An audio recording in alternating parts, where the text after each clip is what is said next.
ตอนนี้พ่อแม่ครูบาอาจารย์กำลังสีขึ้นภูเนาะไปสันเขาป่าแล้วไปเลาะชมธรรมชาติเนี่ยแล้วก็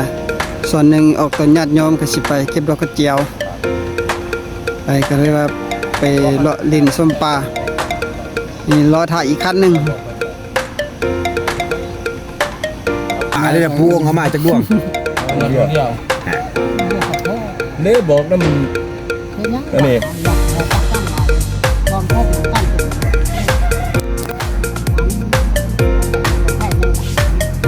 ใส่ยูดี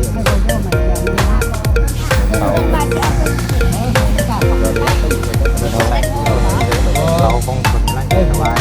นี่จะก็ไปต้มมาใส่มาเชี่ยวเลย ขนาดนี้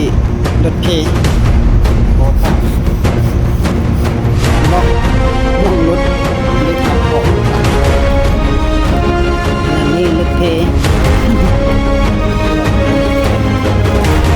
อันนี้ก็อยู่กลางป่า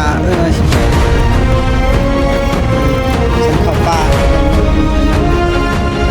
เดี๋ยวนี้มีเส้นรถกระเจียวป่า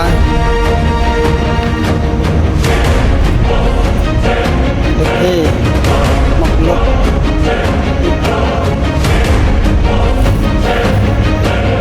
นี่มาจนไปรถเท่เนาะก็เป็นส่วนไปสันเข้าป่าส่วนหนึ่งก็ไปเก็บดอกกระเจียวเก็บผักหวาน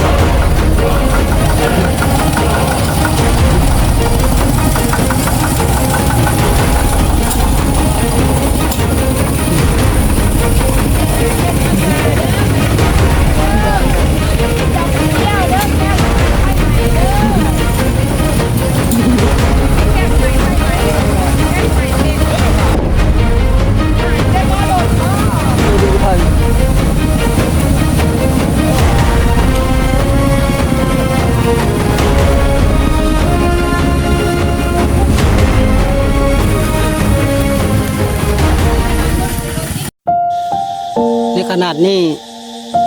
ครูบาเองกับเจ้าน้อยก็ได้หนีเพิ่งชั่วคราวแล้วมันรีรถไฟหนีเพิ่งมันไล่เนาะเพิ่งมันไล่ทุกคนก็แตกเลยเพิ่งปลามันไล่ก็เลยว่ามากับเจ้าน้อยมันรีอยู่เจปลารีเพิ่งชั่วคราวสมซาเพิ่งมันหนีเนาะเพิ่งมันไล่เพิ่งเดินห้าตัวนี้หนีเพิ่งพักก็แตกเพิ่นตัวนี้ นี่เพิ่งมันไล่เลยครับมือต่างคนต่างหนีห้ามน้ำก้นกันนี่แจกกระจายออกไปกันกูบากับเจ้าน้อยกับมารีเพิ่งยุเจนนี่ รีเพิ่งยุเจน เจ้าน้อยกันนี่เพิ่งเจ้าน้อยเด็กเพิ่งตอด2 แม่เจ้าน้อยถึกเพิ่งตอด2 แม่อยู่คอแม่นึงแล้วก็อยู่หัวแม่นึงเนาะเพิ่งมันตอดไป